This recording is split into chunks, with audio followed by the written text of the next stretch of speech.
All right, good morning. I have 9 o'clock. We're going to go ahead and get started. And just a reminder that this session is going to be recorded so long as everything works. We've had really good track record recording, but I always make that disclaimer. So if you need to go back and watch this to slow it down or something, that's fine. This was booked for an hour and a half. It's going to take about an hour and 15 minutes or so, maybe a little longer. And again, if you need to jump off, that's okay. If the recording works, I'm going to be posting it probably tomorrow. So this is virtual appointments, and here's the thing: we are in a new, different world, and this is going to be a new, different world for a while. Now, the concept of virtual appointments isn't new, though. I was thinking about this as I was putting together the slide deck, and I think it was 9 years ago was the first time I did an actual full-on virtual appointment, where I mean, start to finish with virtual appointment. And with about a week later, I did it for a listing. And the scenario for those folks was that it was, and some of you have heard the story in class a couple times, but the individual called me up and said, "Hey, we found you online.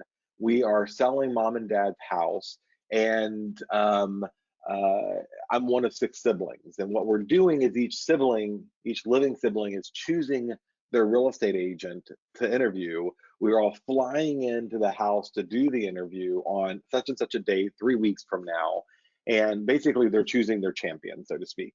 And then we're going to interview the 6 agents that each of us chose. And then we're going to pick the one that we all can agree on, and that'll be our listing agent." And it was a fairly decent sales price of a home. And I said, you know what? I really don't want to be just one of 6 that day. Let me do this. Let me offer to you that you and your siblings and I can all meet virtually. We can meet by video. I mean, do my spiel. If that's not good enough, I'll meet with you physically. If it is good enough, you have saved money for lodging and airline fees and getting together with your siblings. And he thought for a minute. He chatted with his wife off the phone for a second. And I do love how people think that if they put their hand over the phone, you can't hear them when you can in reality hear them. And he's going, "Hey, this would be a great deal. That would save us, a couple $1,000s. And I don't have to sit with my family." And I'm like, I get you, I understand. And it gave me a little bit of a benefit, a value proposition for him. And so we did just that. And it was a 2-hour interview, and everybody had their choice. And it was one in particular sibling was just kind of mean and nasty. She was just difficult. And youngest child, not saying anything. And she was the most antagonistic, and she's like, "I really think this is better in person." And I thought for sure that this was just a lost cause, that she was going to let him go. And I said, "I'm going to do this. I'm going to log off and let you guys chat for a while, and then we can do this video again as a follow up. And I need to see the house and all that kind of stuff." So we called. He called me back about 2 hours later, and he said, "Hey, everybody's cool. We're going to choose you. You saved us a ton of money coming into town." And with the one negative person in the group of the siblings wound up being the best champion I had in that transaction. Like, she was the one who was most for me and easiest to work with. And I did that, and then about a month later, there were buyers that were calling from California, and they also were going to come in and meet with some agents. I said, "Let's just do a video chat." By the end of the video chat, they were signing through DocuSign the buyer agency agreement. So I've done a number of these over the years, and I wanted to share with you some of the things I've learned that are do's and don'ts with these, and also meetings I've had with people where I've seen things that were do's or don'ts that can set up a successful meeting. Now, this is not going through how to conduct a regular listing appointment or buyer interview appointment. We do that in separate videos, in separate training sessions. And so, and some of those are recorded, and if you want them and can't find them, I'll send them to you. We will be doing an updated version of the interview process. We do those at Blue Start, each one, but there's an updated version of them I'll be doing in May.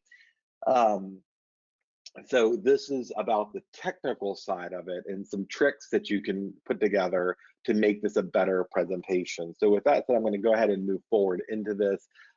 You know who I am, hopefully.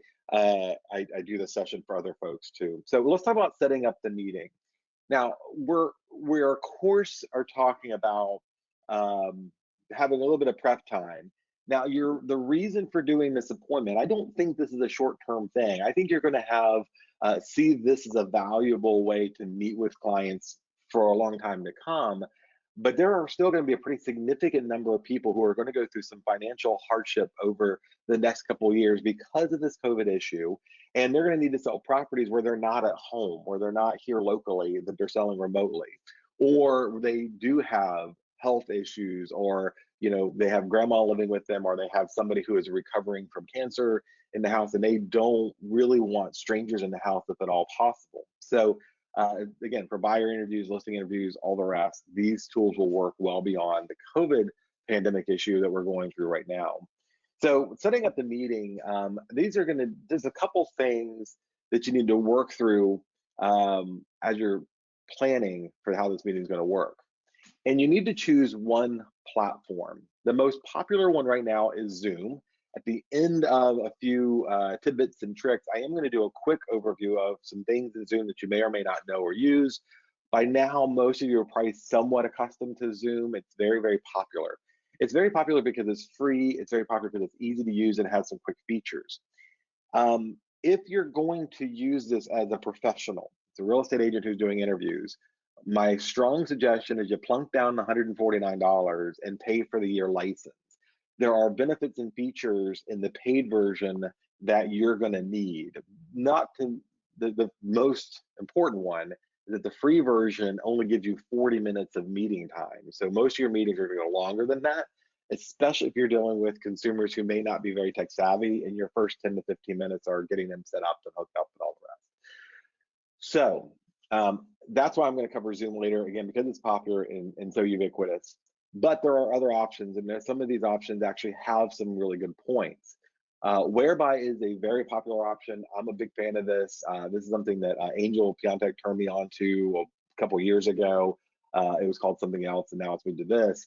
And the biggest selling point for me is that there is first you can have up to 4 people on it. So I forgot to mention too, especially for those who are doing relocation, these virtual meetings, if you've got a spouse who is deployed, or they're still at the corporate headquarters in Texas and the other spouse is here, or you're remote, this has a lot of utility. The session today has a lot of utility for those virtual meetings, in addition to just the current health issues where they're going. Um, but Zoom is becoming more popular. So even those clients who are on Skype are now migrating over to this. Whereby the biggest benefit to me is that there is no software set up. It is a link that they click on. It's all browser based, and on their website, on their a website on their browser. It's very, very easy for the end user. Whereas Zoom, they're suggested to download some software and install it. So if you have, this is a Whereby is still a good backup that I would suggest. It is free for up to 4 visitors. I don't think there's a time limit. If there is, someone on the chat, Perry, knows about it, they can let me know. And it's very easy to use for everybody, but it lacks some features you may want. And it has a paid version too, and there's some cool stuff you can do with the paid version, but branding wise and stuff. So those are the first 2 options.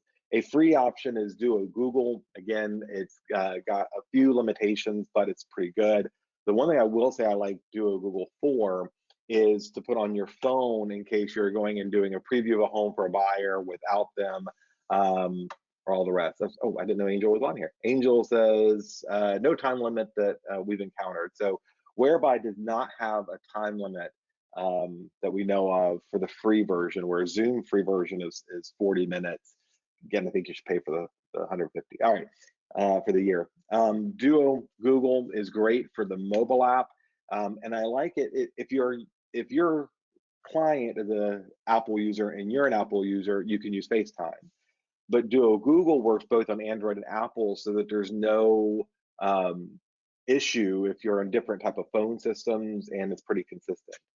Join Me is a little old. It's kind of not really grown up. It's just kind of always been what it is. But it is another browser-based desktop sharing app. I'm not overly impressed with it, but it's free. There is no time limit on there, and it works for 2 people or 3 people. And then there's Skype. And the reason I've listed these is because these are the ones that we have covered over the years. At CBE, we used to push Join Me a lot until Whereby came out. Now Zoom is more popular, and it's easier to use and free. And then Skype is a good just staple in this. I mean, Skype's been doing this for a long, long time, and it's especially your military folks, it's what they know and are accustomed to. I would suggest you have all 5 of these platforms and something called WhatsApp. So WhatsApp is now owned by Facebook, and it is much more popular internationally than it is in the US, believe it or not. And it does some great stuff on the phone for video things.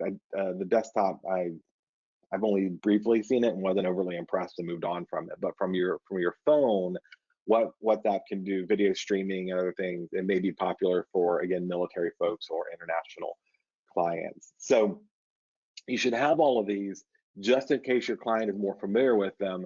But I believe you can probably only master one thing at a time. So I would start with Zoom since it's so popular right now. All right.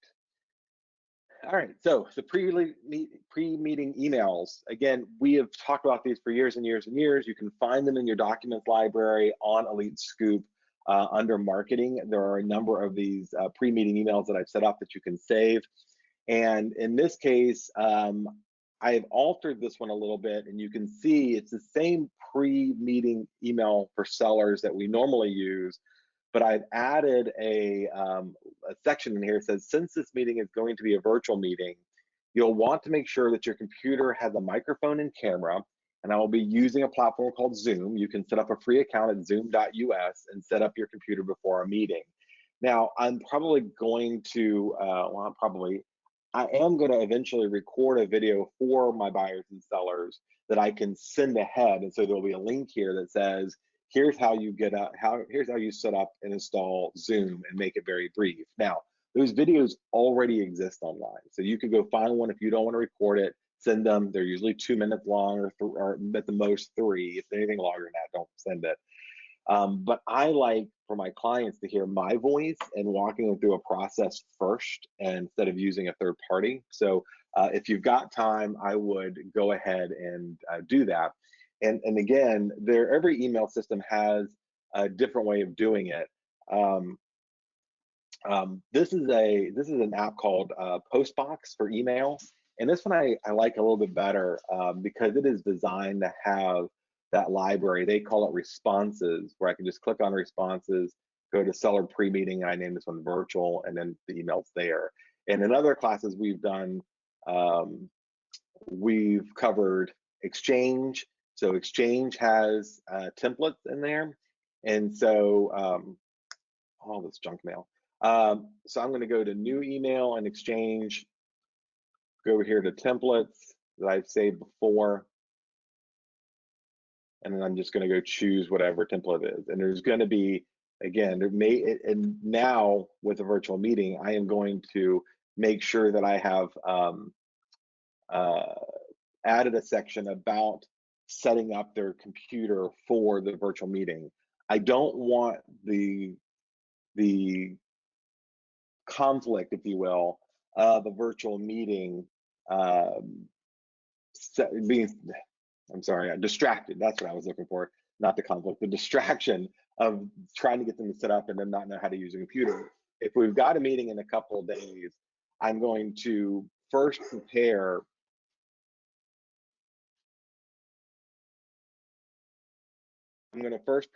sorry, I had to yell at the dog. Love working at home. I'm going to first prepare them to have it all set up before the meeting so that there isn't a distraction later on. All right. The next one is prepping your listing or buyer agency agreement. And so go into Zip Forms, create a new room, add the buyer agency agreement, add the listing agreement, do everything you can in here so that when the time comes, you can review it through Zip Forms. I'm going to show you how to use a couple of browser tricks in just a minute.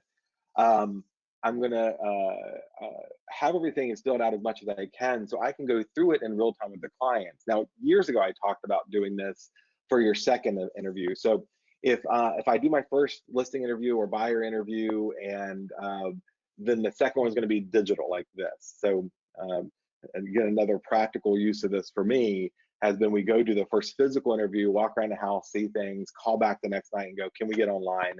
So I can walk you through my comps and my CMAs, and I don't have to, invade your house for a second time, and we can go through the listing agreement.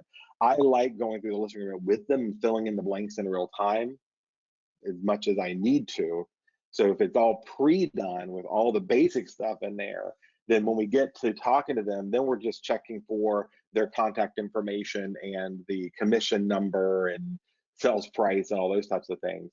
And I can just do it once. So instead of drafting a listing agreement and then having them make changes, or buyer agency agreement and there's got to be added things to it, you can do it all real time and then send it straight through DocuSign here. But you want to make sure you started that room in zip forms and you've already pre-filled everything and anything that you possibly can. And the next one is a Google Chrome to save tabs. So now, all right. So if you don't use Chrome, I don't know what to tell you. I don't know that the other browsers do this. So here's my my Chrome browser. And before you and I meet, before I do my presentation, I know I'm going to be sharing things with you.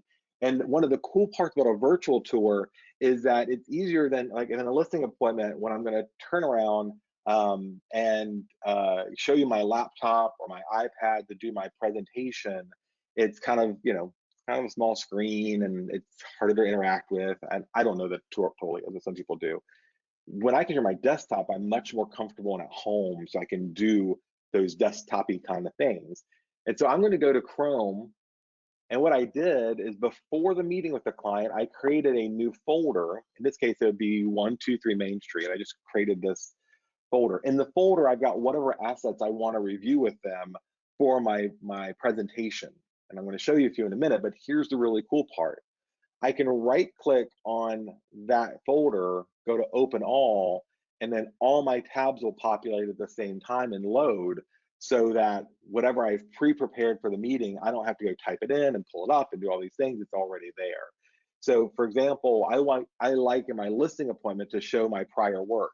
In a buyer interview, if there's virtual tours, because now MRIS has lifted the rule that said I wasn't allowed to share links to virtual tours. So you're seeing a lot more out there now. If I was going to go through this with a buyer, I would preload that tab in here so that I can now show them. If I'm doing a listing, I want to show them my prior work and what we can do with virtual tours. Because remember, now we're going to be talking about what we can do to restrict the number of potentially infected buyers walking through the house by giving them a lot of content online. And so this would be a good time to really show off a little bit about your virtual tours, how they work, what they look like, and to show them the consumer. I've already got my CMA. So in Cloud CMA, I've created my CMA, and I now have a link to it, so I don't have to go back in and pull it all up and do it in real time unless I wanted to. And I probably would if you're not using. If you are not using CDX for your listing presentation and you are using this, then you're going to want to do that. And see, there's a unique URL that I can save. So how do we do that? So here's my unique URL. Over here in your Chrome browser is a star that says mark this tab. I'm going to click on mark the tab. And then you can see that because I've been here, the last bookmark I saved was at my listing meeting address folder. I'm going to go ahead and just click done, and there it is. And now I go back over to other bookmarks, and there's all my bookmarks. Now to create that bookmark or that folder, I went to bookmarks, bookmark manager. There's all my bookmarks over here. Just going to right click on other, and then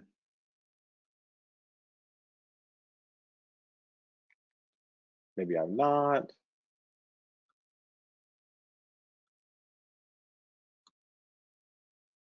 Okay, so I just totally forgot. I mean, I just did it this morning and I just now forgot how to add a new bookmark folder. All right, so we'll add that to the next tutorial. Anyways, I created this bookmark and then I added everything to it like I showed you just a minute ago in the folder. Sorry, I just drew a complete blank. Oh, there it is. Sorry. All right, over here in the upside down three ellipses, I'm going to go to new folder. Click on new folder, 123 Main Street. All right, and there's my new folder. Now I made that folder underneath of the other one, but I can go over here to other bookmarks and just move it there. All right, so there's my new folder. And I get here to my listing presentation, I'm just going to click on that and then add it to whatever folder is the appropriate one. And then again, I can right click on that and open them all. And now I've got my listing presentation already there. Also, which is really cool for where we are now, when you're in Cloud CMA, this was not supposed to be a Cloud CMA class, but I want to show it to you anyways.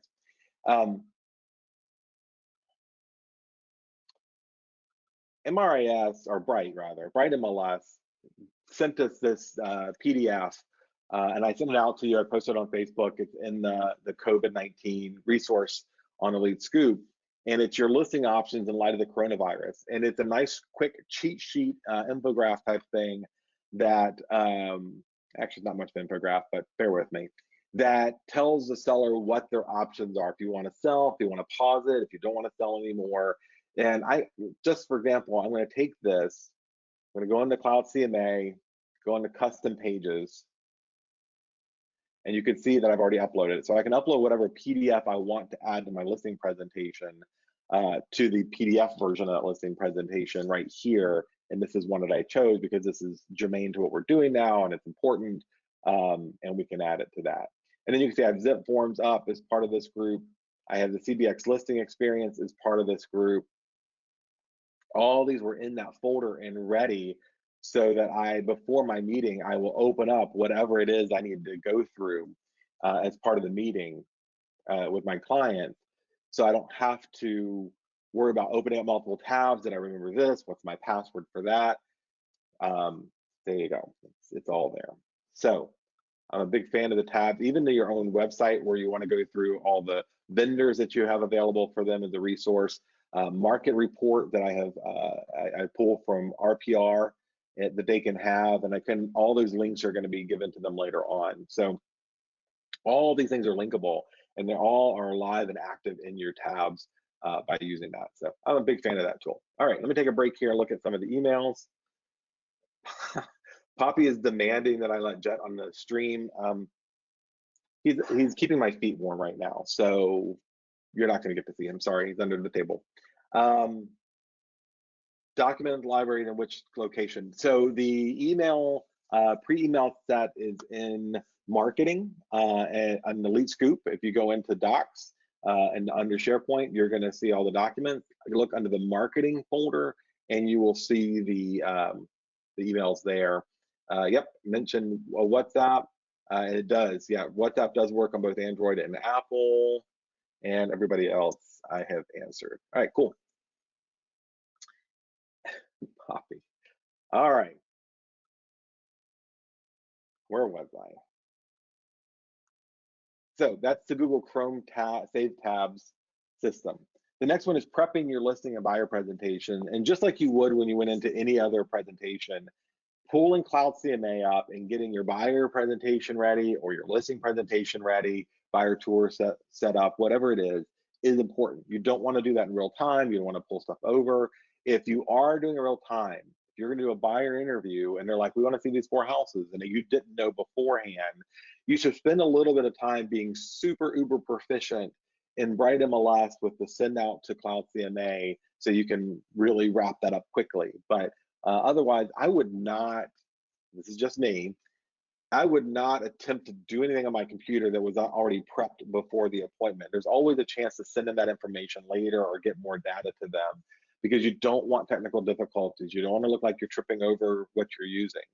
I'm going to say I'm a little excited for this time, and I know that sounds very, very odd, but we have been building tools and resources for you guys, these cloud-based systems, the cloud-based phone system, everything here that you can do from any computer anywhere for years. All the training we've given you on using technology and all the rest made you all ready to go in and do these things much more easily than our competitors who have done nothing with technology or spent no time on it. So you have a wide range of tools and resources to show off. And now when you're doing these virtual meetings with clients, it's much more dynamic when they see it in real time on the computer. All right, the next thing is cleaning up your desktop. Woo-wee. This, unfortunately, what you see on your screen now is what most computer desktops look like. They are a hot mess. Remember that when you're doing your presentation and you're flipping in and out of your browser, in and out of your PowerPoint, your keynote, they're seeing your desktop. Now, my desktop right now, you can see there's nothing on there but these two files. These two files are actually recording the GoToWebinar session that we're doing right now. So I could move them somewhere else prior to the meeting, but decided not to, because that's where I dump all my stuff. And then I've got this one folder called projects. In there are literally just the 5 projects I'm working on right now in that one form that I was using to demo earlier. And I keep the desktop super clean because I never know when I'm going to be doing a presentation. Now, not this presentation, but if you're sitting down with clients and you're trying to show them something on the computer and your desktop looks like this hot mess here, then this is distracting to them. It is a cluttered mess. It's distracting to you, by the way. There's so much data out there about the impact of messy laptop desks, computer desktops.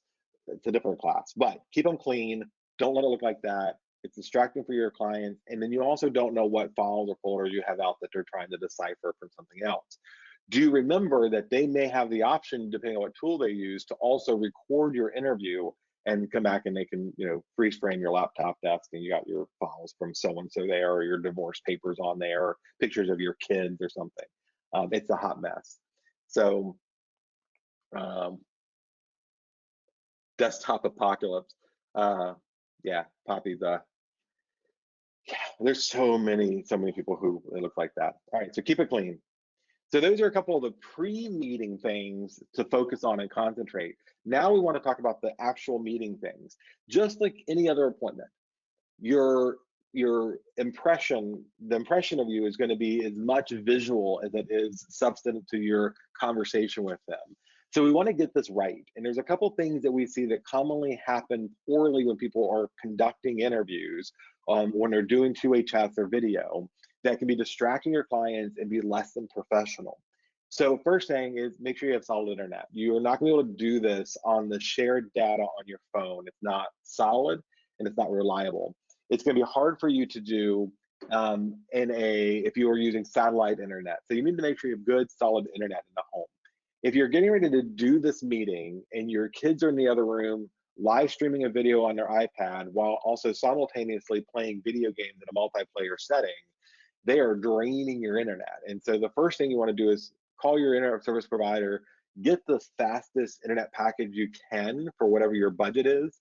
And then secondly, you may want to kick everybody off of the streaming services while you're doing your business meeting, just to make sure you're not tapped out in internet speed. And then make sure you're wearing earbuds. I can't say this enough.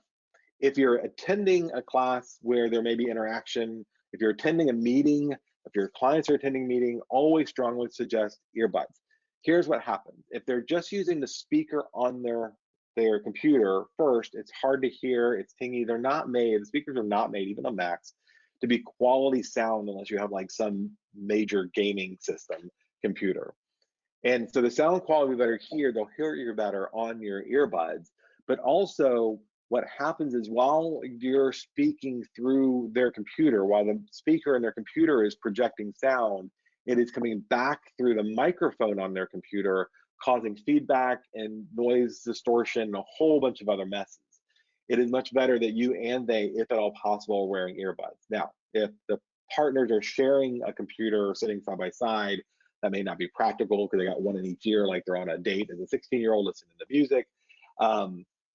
Or they may not have splitters, so you may have to mute them while you're talking so you don't get that constant feedback and distortion, and then unmute them when it's time for them to speak. But you should have earbuds instead of using the regular speaker on your computer.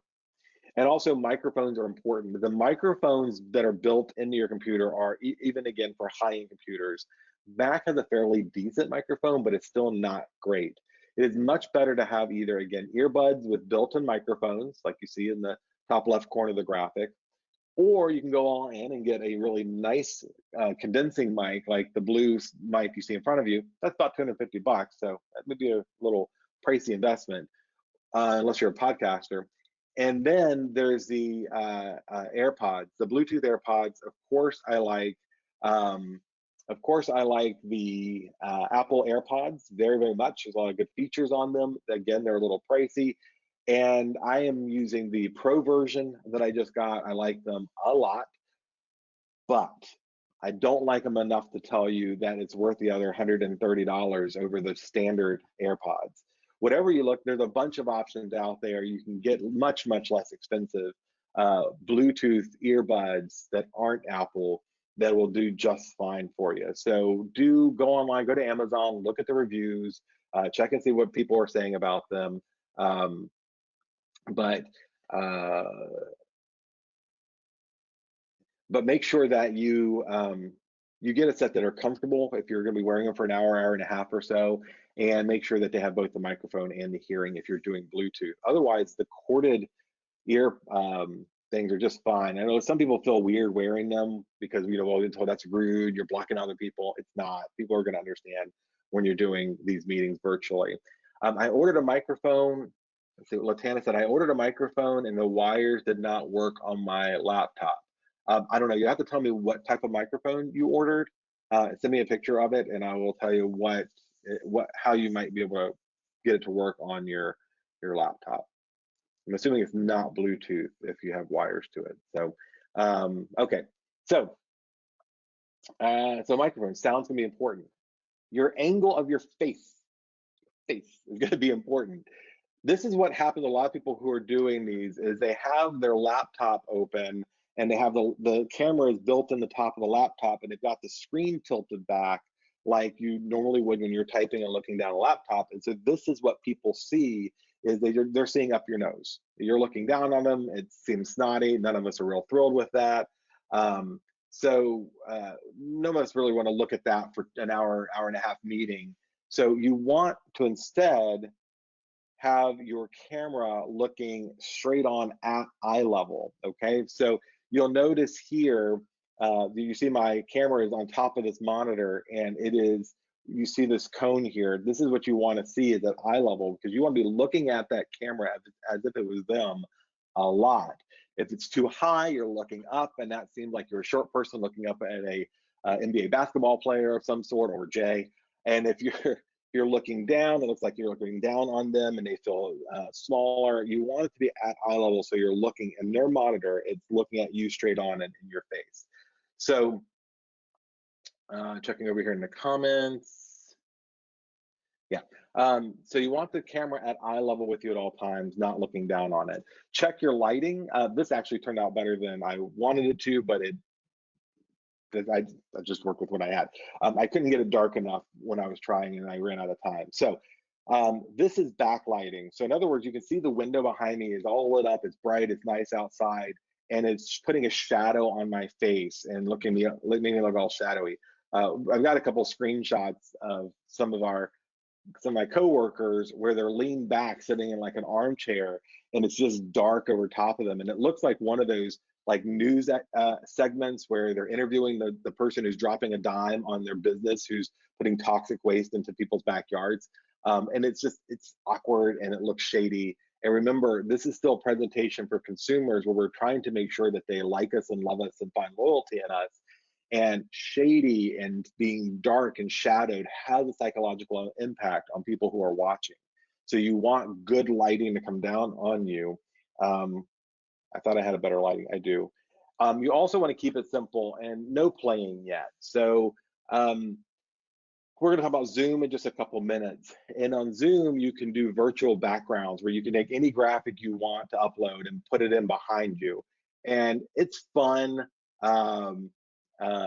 It's fun for a while. And, I've got Stranger Things backgrounds and Star Trek and Star Wars. But those are reserved for my friends, for your virtual hangouts and your happy hours. Maybe if you get to the point where you sorry, Poppy is the most distracting person I've ever met. Poppy likes being a potato. She likes her virtual reality potato filter. And in another day, we'll send out some resources and tools for you to be more playful. But this is an interview with your clients. And so having something here that maybe they hate Simpsons because they're uber religious and no sense of humor and they don't like The Simpsons, or I don't know. But the other thing is that when you do those virtual things, it can be distracting because it's like a weird green screen effect. And so when you're moving around, it could not work. So when you get to know your clients better and they have a sense of humor and you have something in common, like your second interview, they've been talking about Harry Potter for a while. In the second interview, you light it up with a Harry Potter background. That's awesome. Not in the first interview. You don't want to do too much playing then. You also want to look in the camera as much as possible. And so this is a learned skill. I'm going to tell you, it takes a while to get comfortable with this. And luckily, if you are playing with Zoom, you can play with it without somebody on the other side, without going live, and see how this all works out. If I'm looking at the screen, doing this to you, looking at the screen, then you see in this upper one, it looks like we're having eye contact. Eye contact, as you all know, is very important in a communications platform when you're talking to somebody. If you're looking at the screen and you're not forcing yourself to look at the camera, and you can see me looking and cutting my eyes over to the side, watching the ridiculous comments and questions over here, you think I'm looking at something else or checking email or text or that chat session and not focusing on you and your family and what you're saying. So looking at the camera as if it was a human being or a person is going to be pretty important, so you're not getting this effect you see in the bottom of the slide where I'm looking down and again look like I'm distracted and not focused on things I should be paying attention to.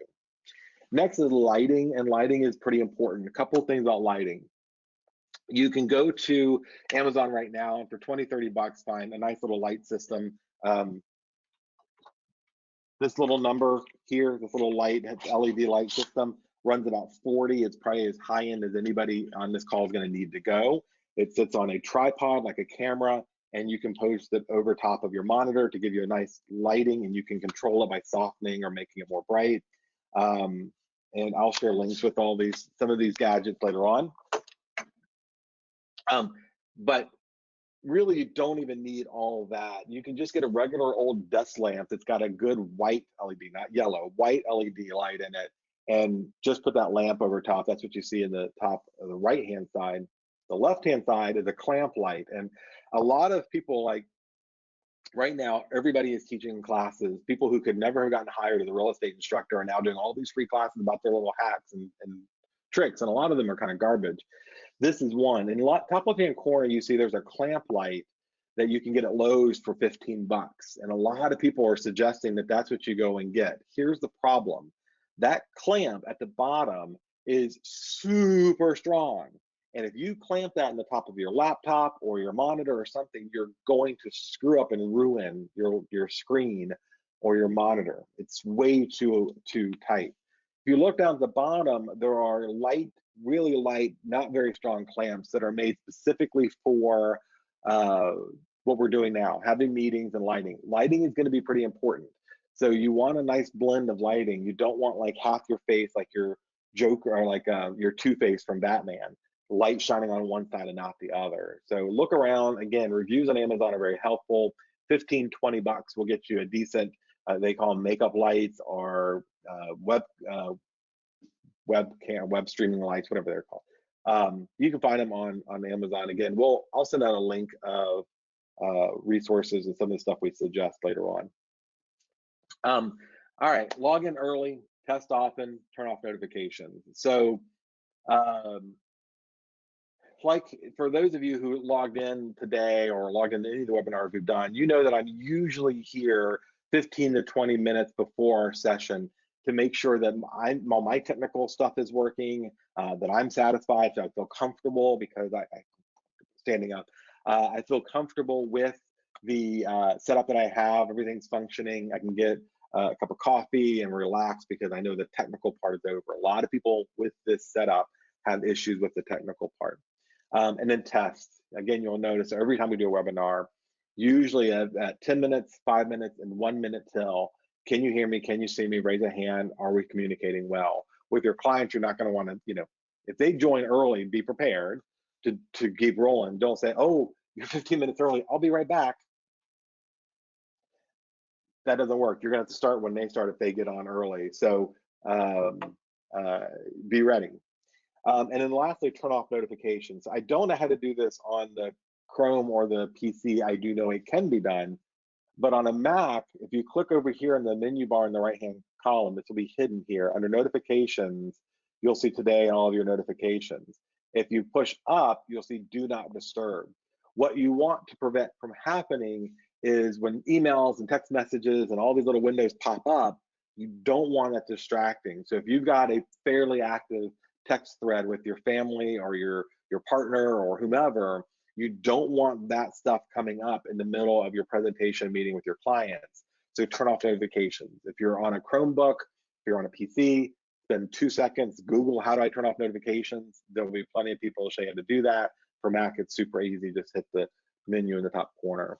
If you are so inclined, if you're really into this and you feel like you're gonna be doing a lot of these appointments and you're kind of a visual person, you can invest in a Wacom tablet. What the Wacom tablet does, it is, I don't have the tablet here, but you see it on the screen. It allows you to write on your screen. So the one I got is Bluetooth, so there's no wires. And so I can actually circle and draw. So like, let's say we're going over comps, I can use it to draw. You can also use the tools that are built into Zoom and all the rest. But if you like using a pen and paper to show people things, and that's because I put that out there because I've taught this process for a long time, doing your live stream meetings as part of other classes like SRS and ADR and all the rest. And the pushback I often get is, hey, I really like to use my paper to show people stuff. This will let you do that. It's an investment. I don't remember how much the one I got cost, but it is a couple bucks if you're interested. I'm going to show you on Zoom how you can do something similar if you're good with the mouse or touchpad. Otherwise, the pen may be a better option for you. And also, I want to talk about security concerns before I get into actually showing you Zoom. So I understand that if you've been reading anything, you've been reading about Zoom security issues. So let me just say this. Zoom security issues are a notable thing right now because of the mass adoption of Zoom over the past month and a half to 2 months. Anything that you allow to use your camera and microphone on your computer through a service is a risk. We are reporting a lot or hearing a lot of reports on Zoom because everybody's using it. Zoom has taken, honestly, I've been watching this because I've been reading all the articles and watching all the updates. Zoom has taken a lot of effort to make this secure. Like every time a reporter says, here's a weakness, within days, Zoom is investing some change or some practice to make it safer. Yesterday, Marilyn sent out to all of you an email that had like 10 things you can do to make them safe.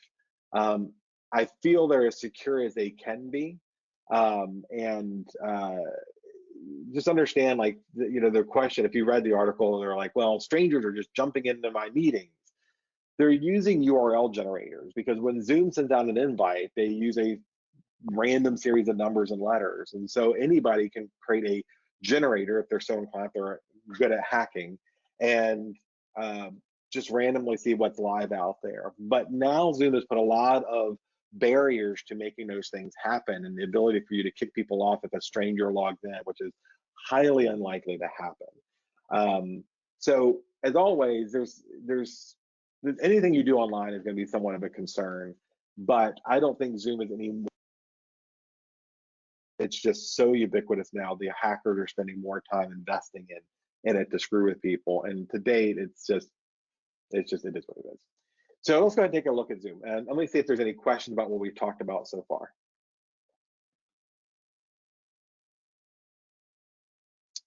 No questions, just okay, good. All right. So I have you go to zoom.us, sign up for your free account.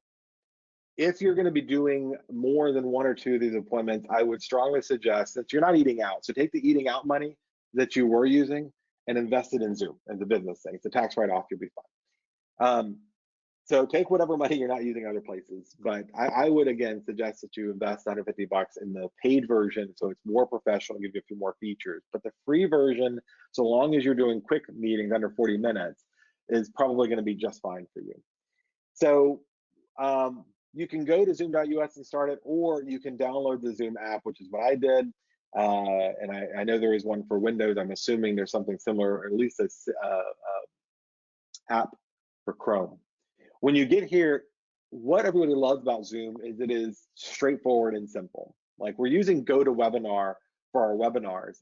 And honestly, you can't use Zoom and show how Zoom works. So I'm using GoToWebinar so I can show you how Zoom works, because you can't do it at the same time. And I'm just going to go here to new meeting, but I can also schedule one. So if you do have time for, if you do know you have a meeting coming up, so today's Friday, you're doing a Saturday night meeting, go to schedule and then set it up and say, um,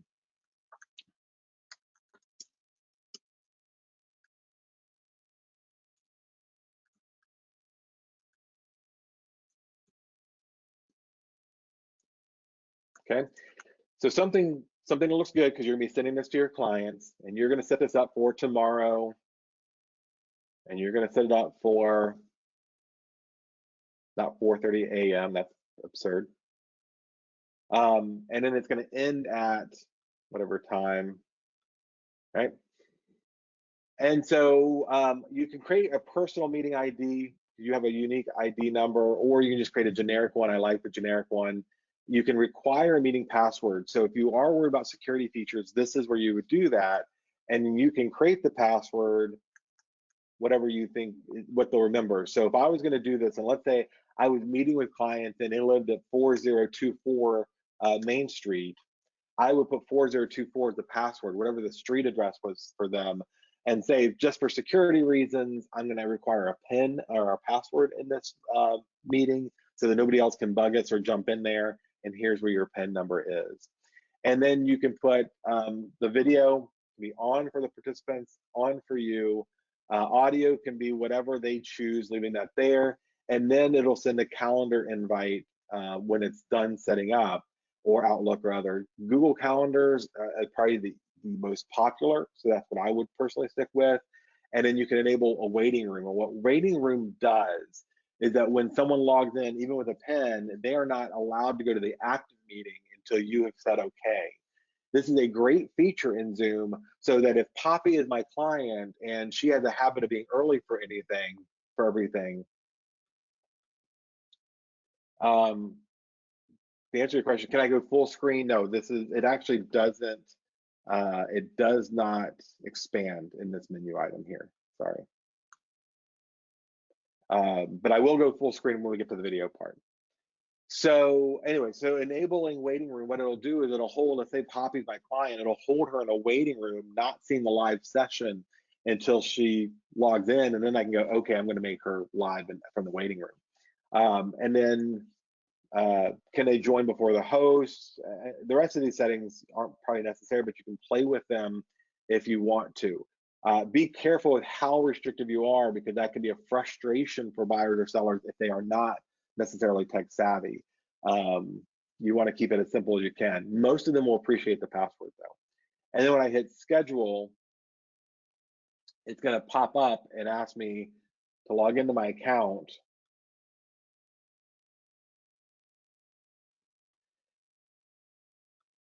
And it's going to add it to my calendar. Oops. Okay, I got a little crazy there. Just take my word for it. It's going to add it to my calendar. And so in the calendar, when it adds it in, you can also then invite your clients to it. It'll have all the information, including the PIN number, set up in the scheduled meeting. All right. Now, let's say that I don't need to schedule it and send it ahead, that I'm just going to do a meeting right now. And this will work. There's a Zoom app on your phone, which is really nice too.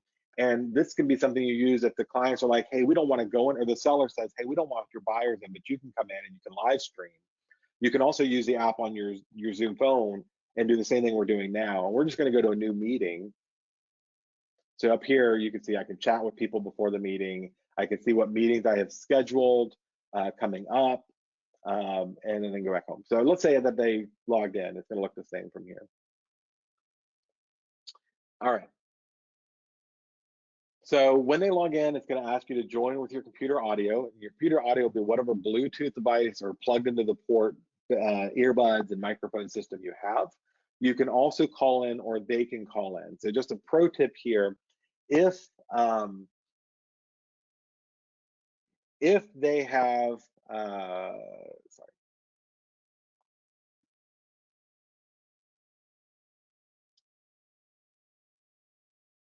I turned that off.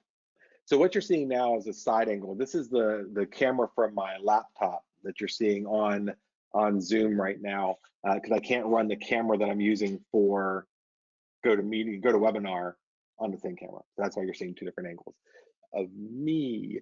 All right, so when you log in, and when your clients log in, you want to make sure again that you're there early, you've set everything up. And if your clients are saying, I can't hear you, the sound's hard to hear, or they're having problems with their microphone, don't let it be distracting. Say, go call in with your telephone. They'll still see the visual part that you're showing on your screen right now, but the audio is taken out. So a lot of people do have audio with their computer. So if they're having problems with, again, the camera or the audio or whatever, don't keep trying to fiddle with it and fix it. Just simply say, I need you to call in, and they can do that at any point by going down to the microphone here. See the microphone in the bottom left-hand corner, and they can go to audio settings, and there should be an option for them to call in.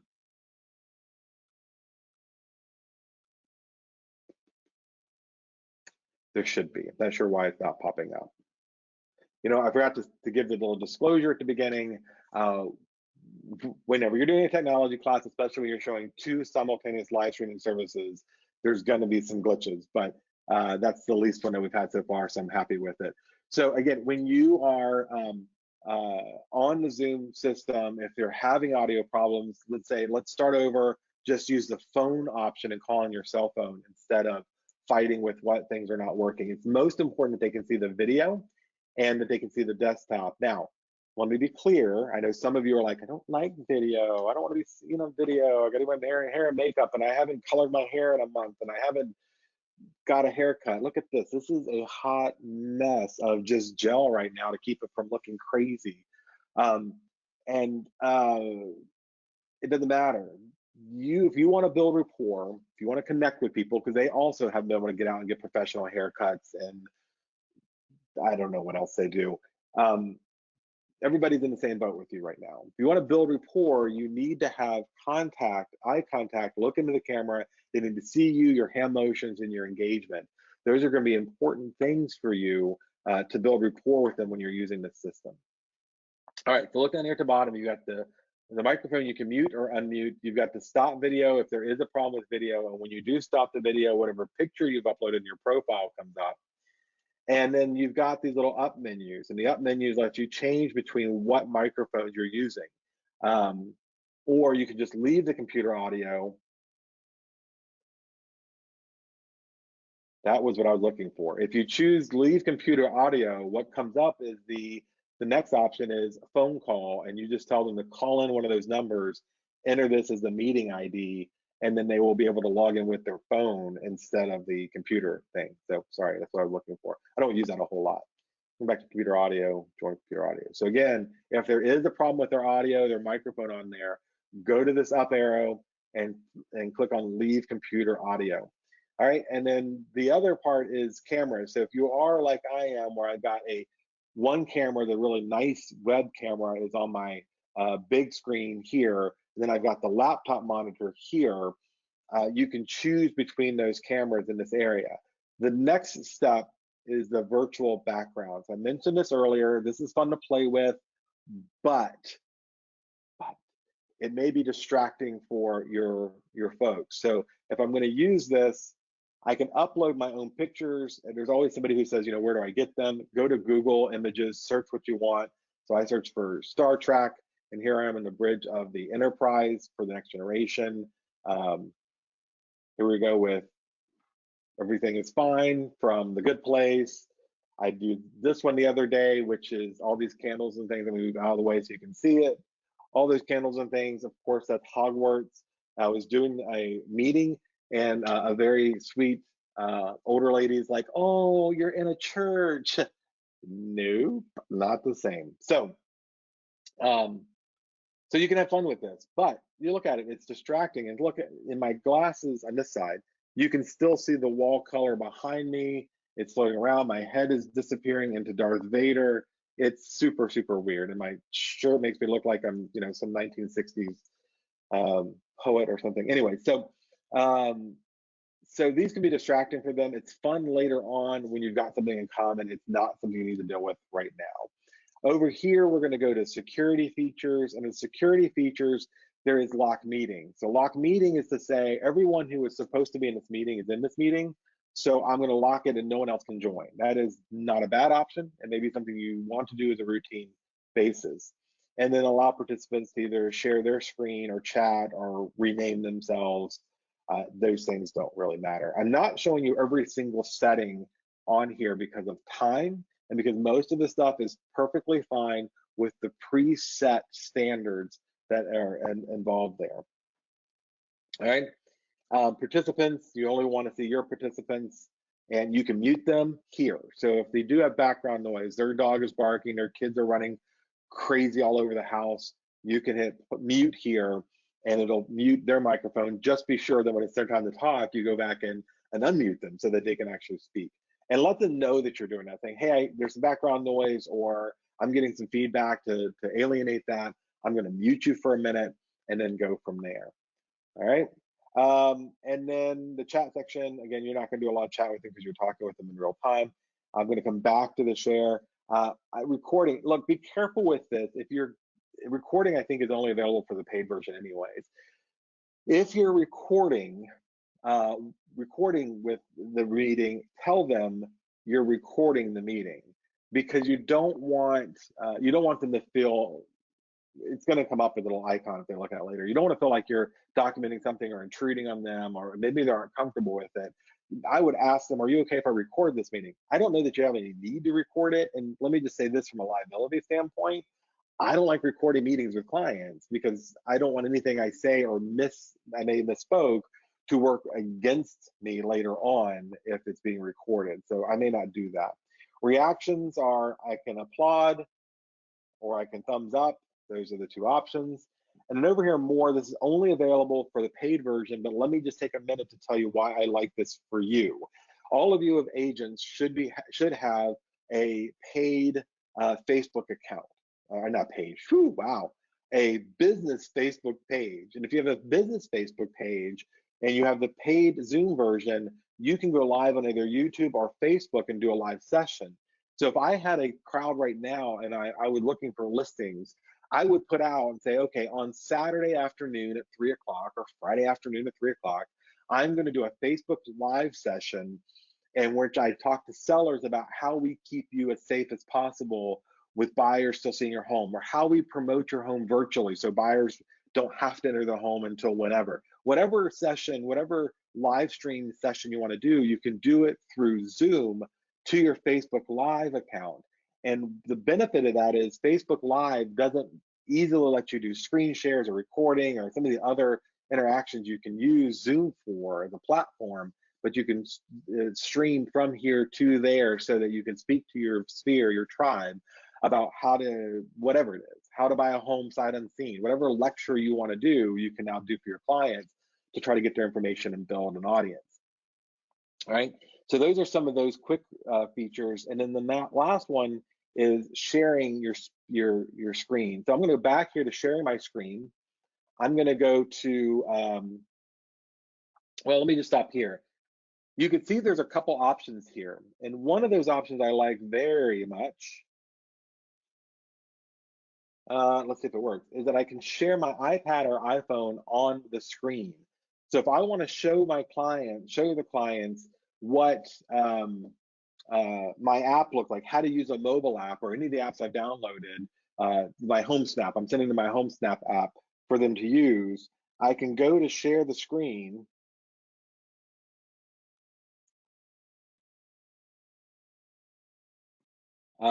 And on my phone, I can do this either through AirDrop or I can do this through the cord connected, and I can show my phone in real time. So that's a pretty nifty little tool if you're trying to show them how to use an app, how to search for things, any of the apps that we talk about, like in the pre-meet marketing emails, or your own app or your own tool, or you can use your iPad where you can draw on it. Remember earlier I talked about the Wacom tablet. You could just do the same thing on your with an Apple Pencil on your iPad or your Chromebook, whatever it is. So that is sharing. So I'm going to go back to that green share button, and I can share that, or I can go to a whiteboard for whatever you want to in the whiteboard, and I can draw things and Maybe they want to play tic-tac-toe with me. I don't know. But you can use your mouse. For me, the mouse, and I'm using a touchpad now, but the mouse is still it doesn't give me the penmanship that I want or what I like, but it could do other things. So you could use the whiteboard for that. And then for most of us, we're going to share a desktop. Now, here's the cool thing about that. Whatever window is open is what you can share on your desktop. So, so if I wanted to share, remember, I'm going to go back to my bookmarks, back to my group, right click on it, click on open all to open up all that stuff. I'm going to go to Zip Forms here and log in. I'm going to go to Zip Forms here and log in and open up that virtual meeting training. This is my pre-done documents for Zip Forms for the seller's listing.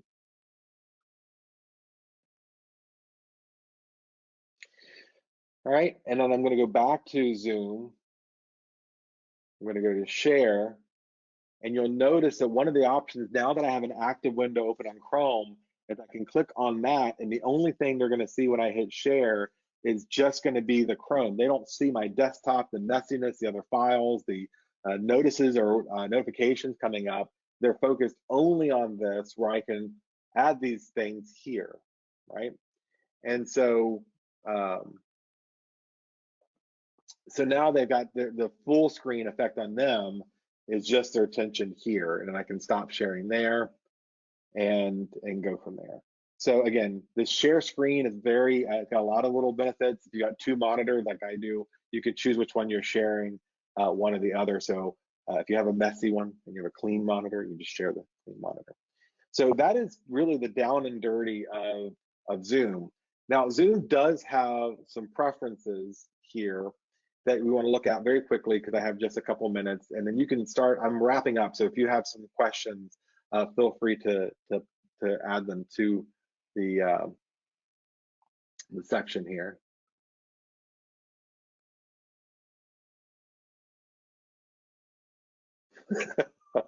Yeah, Angel said I just accidentally confirmed all the chain spam emails saying that you have to pay for Facebook. You don't have to pay for Facebook. I misspoke. I meant you're professional. Again, I haven't slept well this week, so give me a break. All right, anyway. So over here, you're gonna have all your settings. Most of them are gonna be just fine by default. You wanna use dual monitors, you can read through there. They're very straightforward. And you can choose even your skin tone for your reactions if you want to, whether you want light or dark. I don't particularly like the dark. Remember, I mean, I like dark mode on my computer. I love dark mode on my computer. The problem is when you're sharing something with clients, you don't want anything dark. You want it light and bright and lots of white space, the clean feel and the engagement feel to be on there. Yes, I am. Yes, you're welcome. I am going to be posting the video of this. I'll try to get to it tonight, but it'll probably be tomorrow because I got a bunch of stuff. I got a full day today. So I'll try to get to it today so you can slow down and watch it again. That was the intent of recording it and doing it. We just don't have the time for me to kind of do every step so slowly. Anyways, thank you. So get back to settings. Look through these settings. Make sure you're comfortable by what's there. I do like this feature too, to show me the meeting duration. Remember, you're on client's time. If they want to talk and talk and talk and talk and talk, that's fine. You should be cognizant of what the contract was you had for that meeting. So if you are telling them, hey, our meeting's gonna be 2 hours, then at 2 hours, you should say, look, I stole your time for 2 hours. That was our agreement, was 2 hours. If you want to keep going, I'm good. We can keep going. I just want to be cognizant of your time and your appointment. So keep an eye on the clock for them. So I do like that feature being turned on. The next one, there was one in particular. Oh, okay, yeah. So go to video. And if you have two cameras or multiple cameras in your computer, you can choose the default camera that comes up when you're doing this. So for me, I chose my laptop camera instead of my primary web camera because I knew I was doing this in real time with two different streaming services and couldn't use the same camera. So choose the camera that you want if you have more than one. Enable high definition. If you are in a slow internet area, so if Verizon hasn't gotten Fios to you and you're doing the best you can go to untick the enable HD, it'll downgrade the video quality a little bit. It'll be a little more pixelated, not smooth, but it won't slow down your whole presentation and have lag and all these other delays. So I'm a big fan of that if you have slow internet. Mirror My Video does this. If I click on it, it just reverses it, because again, when you're seeing through video camera, it's transversing it. So what sees is your right hand shows us on the left side of their screen. This will mirror it. It's hard for me to make that transition, so I don't use it. But here's the big one I think a lot of you will like: touch up my appearance. So touch up my appearance. I took my glasses off just out of habit, not because I'm going to show you what it looks like. Touch up my appearance, for me, it doesn't make any difference. I am pale no matter what filter you put on me. But if you have that turned on, it does smooth out it smooths out your skin a little bit. Your hair tends to be a more similar color. It softens the background behind you. And a lot of people are very much a fan of that filter. It doesn't have a big impact on me. Some other people, that's a big impact.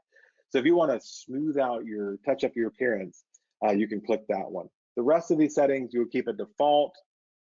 Audio, this is a great place to go test the audio.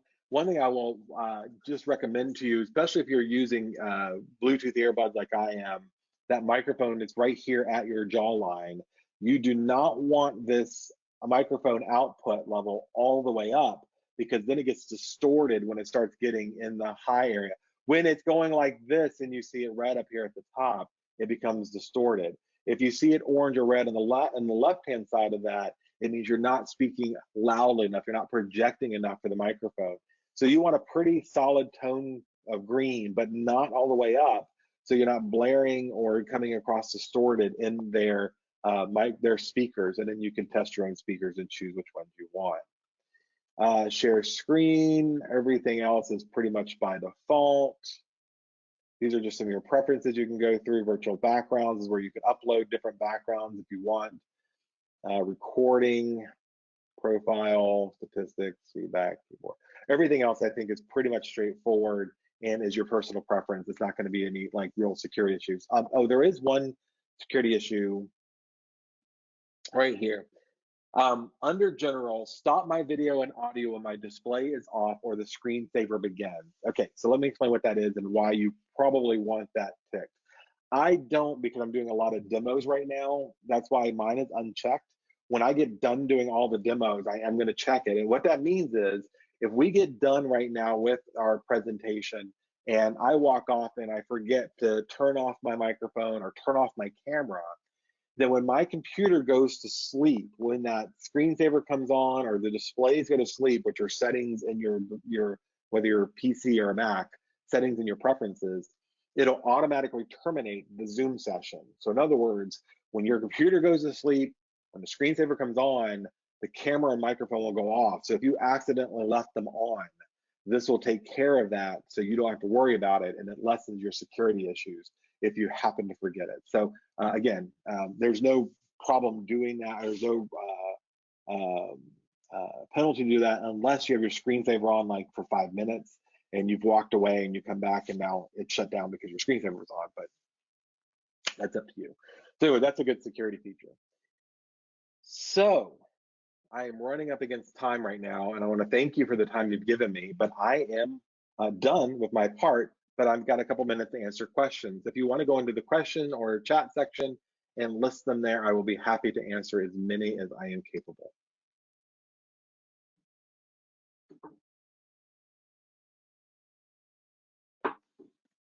And yes, I do want to mention, as I just took a drink and realized that I got jawbone microphones on here. You probably heard me taking a drink.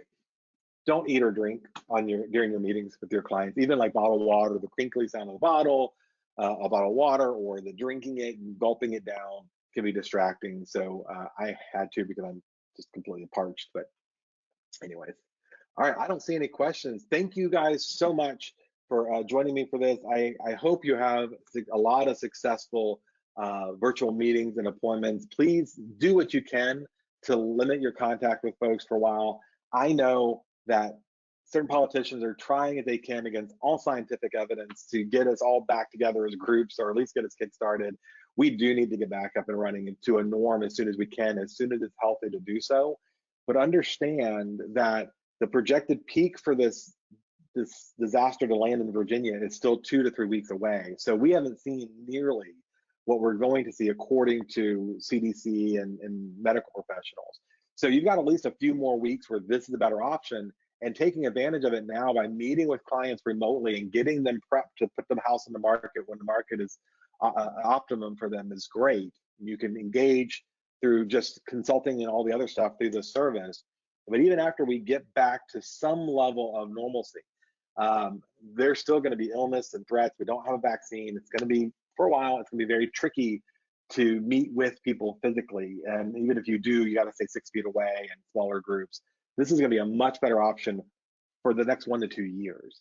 And so I would get proficient in this. And this is what I love about Zoom is you can go log in right now with your account and play with it all day long without having to go live and for no fee. So go get your stuff set up. We're going to do another session on doing a successful interview, like the actual what do you bring to the interview, what do you send ahead, how does all that work at a later time. This was covering the technical parts of it. Thank you for your attention. Thank you for your time, and good luck. Be safe. Bye.